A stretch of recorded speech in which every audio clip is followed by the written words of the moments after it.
யார் அவன்?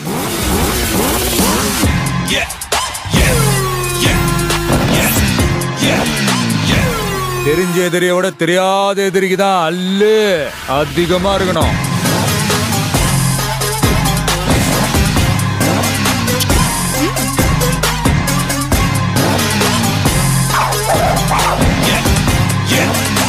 விளையாடலாமா?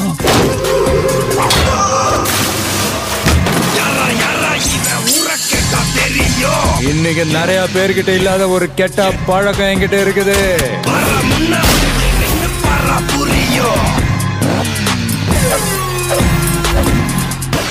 நீ என்ன பெரிய வசூல் மன்னனா?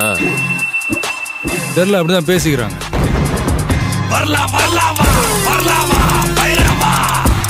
எப்ப வரும்னு சொல்லணுமா?